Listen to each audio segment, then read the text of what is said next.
My name is Michael Cioni, and what I'm going to be talking about is a system we call OutPost.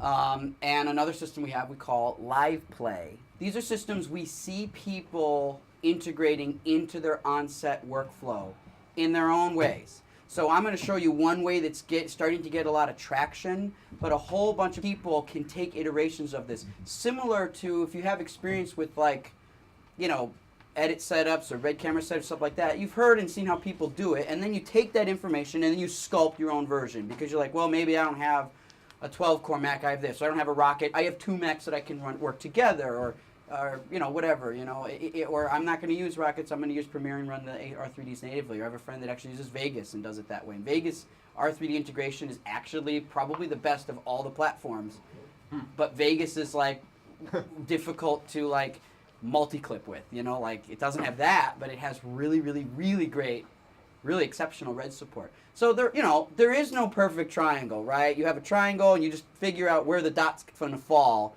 favor one corner and not favor another. So what I want to show you guys today is an example of some of the processes I'm using, and you can integrate this to yourself. But also, what I hope everybody does is, I really stress the need for evangelism, because the more you have to want to and do use this stuff, you need to convince others that it's superior. I get accused of being a redhead by Sony and Airflex and other post houses and all sorts of people. And I always say, they're always like, why are you so in favor of the red? And the honest truth is, I mean, people don't believe me, but the truth is, I work with every system all the time, and nothing comes close to the workflow and the potential of this system when you consider everything. Is this the best camera in the market? Absolutely not.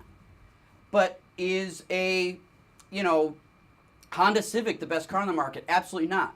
But when you consider the speed, the price, the payload, the distance, the mileage, and all these things, it's like, well, that's why there's 25 million Civics on the road. Because when you look at the triangle, the dot falls in the center and kind of favors everything.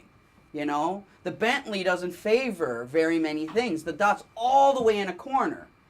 But for some people, that works. And so for me, the F35 is a great camera, but the dot falls towards one corner and away from other corners. The red is like a perfectly centered dot, and it's equalizing, I feel, the entire process. And that makes a DP's life easier, makes an editor's life easier, and it makes a distributor's life easier. The problem is that dot and that red triangle that I'm sort of metaphorically talking about is so unique, it hasn't settled in with everybody's mind yet. That's why it needs to be evangelized, essentially, because it's just people don't quite understand it.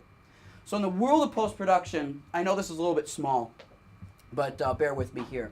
So the OutPost and Live Play systems. In the world of post-production, we're going to look at what I kind of call the reliable post house. So this is a system that has been in place for a lot of years. So if we look at something like full service laboratory, nightly dailies correction, you're looking at color correction, sound syncing. These are things that happen on post house all the time. Post houses make lots and lots of money doing this because it's like, it's not something you can do. What I really believe in is something that we kind of coined the OutPost system. Because the OutPost system is all those things. So it's like, it's an entire software lab, it's one person, it's dailies, it's video playback, it's no compromises, but it does all these things. And some of the things, and I know this is small and far away for some of you, it's a full service laboratory, it has streaming playback, it does iPad dailies, software hardware combination working together, dailies creation, syncing, playback, RAID protection, LTO backup, automated macros so you can drop in a CF card and stuff just starts happening. 2K monitoring, one power connection, so I highlighted a yellow power cable because you just plug in one power and the whole thing's powered. It's equipped for doing multiple camera shoots. I could do 2 cameras, no problem. Once there's 3, it depends on the shooting ratio with 3 camera shoot. And the thing at the bottom, it says one person. And that is a really big deal. Now, I'm not saying everybody goes out and uses this cart, but what I'm saying is if you are familiar with a DIT system, and I support local 600 DITs, a lot of them use my products. If you see a DIT cart, it doesn't look anything like that. And it doesn't do everything that this does. Because this is borrowing from the DIT world and the post-production community and merging them together. Why? Because I ultimately believe, and you can record this, you can write it down, you can mail it to yourself in 5 years. By 2015, there will be no DIT and dailies post-production building. It won't be in existence by 2015. So why have it even today?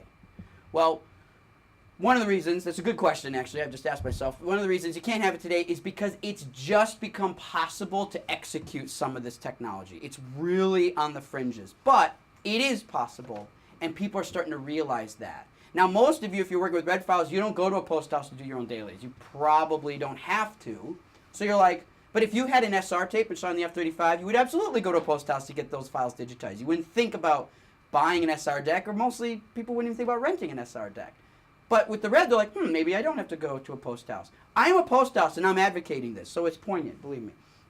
All right, so I want to maximize the potential file-based tools, and here's kind of how I break that down. And if you're trying to convince people to use systems like this, these are some really simple points to make drive the point home. Cost reduction, time compression, which is something a lot of people don't think about, creative control, and ease of use. The funny thing is, if you break these down, these are totally tailored for different types of individuals. Because someone who responds to cost is not the same person that responds to creative control. Someone who responds to time compression probably isn't too concerned about the cost. Or maybe they're less concerned about the cost. So this is built to kind of explore opportunities and reasoning behind using on-set support for different types of people you're trying to talk to. So for example, in cost reduction, if I took a basic set of things that you have to do on every movie or TV show, you got to back it up to LTO, you got to render dailies, you got to sync it, you got to transfer the dailies, you got to do web dailies, there's labor involved, and there's equipment involved, okay? If you did that at like a post house, I'm basing this on what I would charge for about 60 hours of red negative on a 25-day shoot, okay? LTO, I charge $1 a gig, so that's going to be about 7 terabytes, so that's $7,000. Rendering dailies, I charge about $1.25 an hour to put it through the rocket systems, which is going to be about $7,500. Syncing, about $125 an hour to have someone sync all that up. Data transfer, because I got to push it to probably another system or move it to a shuttle drive or something like that, another $1 a gig. Web dailies, maybe $75 to make an H.264 and upload it to Pix or a web FTP or something. Labor is not in the post house, because the post house sort of bundles labor into their rate, so they don't charge you for labor. But you still have to have a data tech on set doing the initial download, right? So you still have to pay, I'm going to be very, very conservative, $450 a day. And that's going to be a really cheap labor for a data tech. But you could get that, probably goes up to about $850 a day on the high end. So that's just sort of labor. So you need labor in the process anyway, but you also need the post house. Well, look at the same budget if we were to do it on set. If you build a cart, buy a cart, or rent a cart, LTO included on set. The rocket dailies included on set. Syncing including with Red City. Data transfer included. You just have ESATA. Web dailies included because you could create 264s. Labor might cost you a little bit more because you're going to want a better person to do all these things. So we'll say $650 a day. And then the equipment, now you're renting a larger, more substantial cart. So I'm saying my carts rent sometimes up to around $4,000 a week.